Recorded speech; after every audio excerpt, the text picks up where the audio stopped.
திருகோணமலை தமிழரசு கட்சியின் காரியாலயத்தில் பாராளுமன்ற உறுப்பினர் சண்முகம் குகதாசன் தலைமையில் இந்த கலந்துரையாடல் நடைபெற்றது. கலந்துரையாடலில் தெரிவு செய்யப்பட்ட உறுப்பினர்கள், கட்சியின் ஆதரவாளர்கள் உள்ளிட்டோர் பங்கேற்றிருந்தனர். திருகோணமலை மாவட்டத்தின் 5 உள்ளூராட்சி மன்றங்களில் இணைந்து ஆட்சி அமைப்பது தொடர்பிலான இணக்கப்பாட்டினை இலங்கை தமிழரசு கட்சியும் ஸ்ரீலங்கா முஸ்லிம் காங்கிரசும் நேற்று எட்டியதை அடுத்தே இந்த கலந்துரையாடல் இன்று நடைபெற்றது.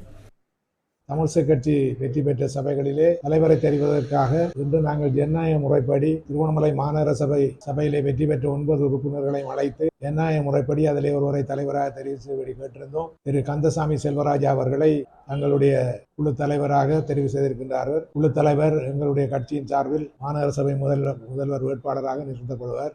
அனைவரும் அவருக்கு ஆதரவளிப்பதாக உறுதியளித்திருக்கிறார்கள். பிரதேச சபைகளை, தமிழரசு கட்சியின் பிரதேச சபைகளை அமைக்கின்ற விடயத்தில் சிக்கலான ஒரு பிரதிநிதித்துவ முறை காரணமாக சில ஆசனங்கள் தமிழரசு கட்சி பெரும்பான்மையாக வென்றிருந்தாலும் ஆசனங்கள் தேவைப்படுகின்றது.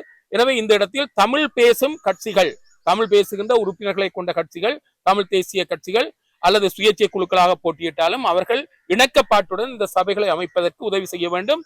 தேசிய மக்கள் சக்தி சொல்லியிருக்கின்றது, எந்த இடத்தில் கூடுதலான ஆசனங்கள் பெறப்பட்டிருக்கின்றோ அந்த இடங்களில் அந்தந்த கட்சிகள் ஆட்சி அமைப்பதற்கு தாங்கள் தடையாக இருக்க மாட்டோம், ஆட்சி அமைக்கின்ற விடயங்களில் தாங்கள் ஒரு நடுநிலையாக செயல்படுவோம் என்ற கருத்தையும் சொல்லியிருக்கின்றார்கள்.